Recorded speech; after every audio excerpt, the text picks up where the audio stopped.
No doubt in my mind, Dak Prescott will feel a certain type of way about the Cowboys acquiring another quarterback. Let's listen to this right quick. I mean, I can't say that I necessarily expected it, no. I understand that that's business. I understand that they're probably on a timeline. They need to get something done. And as I said, he felt like that strengthened his team. To be honest with you, I'm not surprised by anything anymore. He's been in this league 8 years, been on this team. It's hard to say that I was surprised, to be honest with you. No doubt. So Dak Prescott, I get it.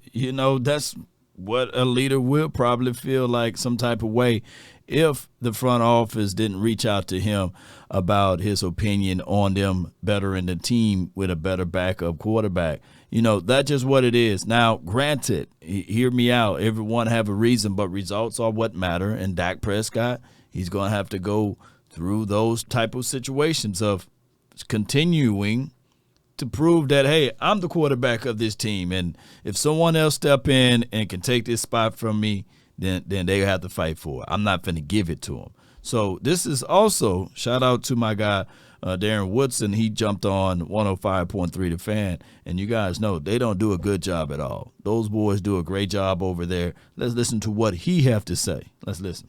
We're talking here with Darren Woodson, Cowboys Ring of Honor member. Darren, when you talk about, you mentioned that competitiveness is something that helped. Specifically, though, when James Washington was upset about that, and we talk about where we're just wondering, okay, is Dak upset that he wasn't given a heads up? Or even as Jerry told us on Saturday night, it was 24 hours later, Jerry said he still hadn't even talked to Dak about it. Is that something that, how quick do those types of hurt feelings, if they exist, go away? Is that something that tends to linger in locker rooms, or do guys generally get mad, get over it? Hey, man, they get mad, dog. They get mad. Let's listen to what he has to say. Come on. No, I think it just depends on the player. Look, I mean, myself, I probably initially would probably been sensitive, being a captain, being a leader of the defense, or being a captain or leader of the offense. I'm sure Dak is probably initially, he's human. He's going to see this as, okay, I'm sensitive by the decision that's being made. Of course, you start to question so many things that go along with that. But at the same time, this guy's a competitor, man. He's had to deal with so much over the last few years that this is not – he's probably going to say, okay, look, I'm looking at this as they're adding depth for a reason. I'm going to go out and do my thing. He is that competitive and that confident in who he is that he's going to be able to get over this. I think it's, again, initial, it's a punch, and then after that, he's going to move forward, man.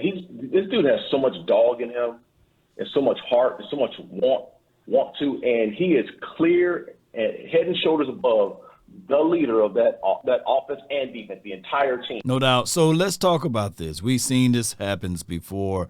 It goes all the way back when the playmaker, the Raiders, Tim Brown, was like, let me come back to Dallas. Let me play with the Cowboys. Playmaker caught wind of it and said, nah, that's not happening, dog. Nah, y'all is not finna do this to me.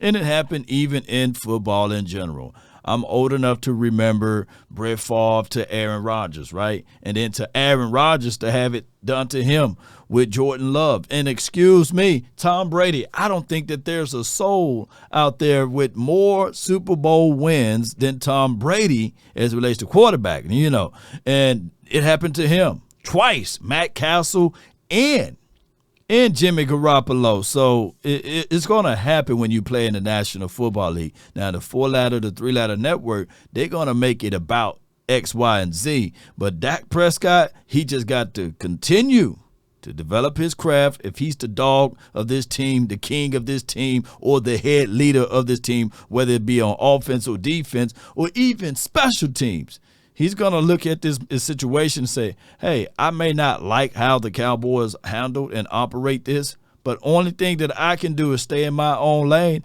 and elevate my game. That's just the reality of it. He can't be worrying about what other people are doing, but got to stay focused on what he's doing. That's all I'm saying with that. Let's listen to more of what he got to say. He's the guy, and he's going to rely on that and that confidence to move forward. But again, look, it is a little odd that he wasn't communicated with. True. You would think you would go to your franchise quarterback and say, hey, look, this is the move we're going to make at your position. But in the end, he's got to get over this and move forward. This happens all the time in the NFL. It just so happened at the quarterback position this time around.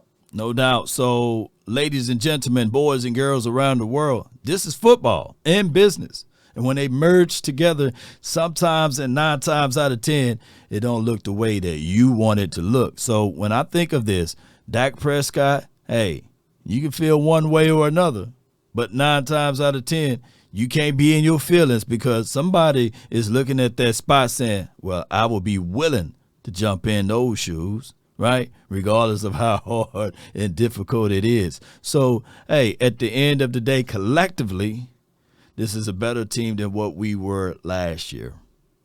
And like I said, 12-5 is the floor. What we do in the regular season don't mean nothing. We got to win deep in the playoffs. And some people are starving hard enough or long enough to say, hey, we got to win the freaking Super Bowl. Those are the facts, regardless of it, regardless of who we have on this team. So overall, from Dak Prescott mouth to y'all ears, he said pressure is a privilege. So the Cowboys are doing just that. Let's get out here for the 2023 season and knock it out in a great way. That's been my time. I really thank you all for yours. And remember, you're listening to nothing but the best. Go Cowboys.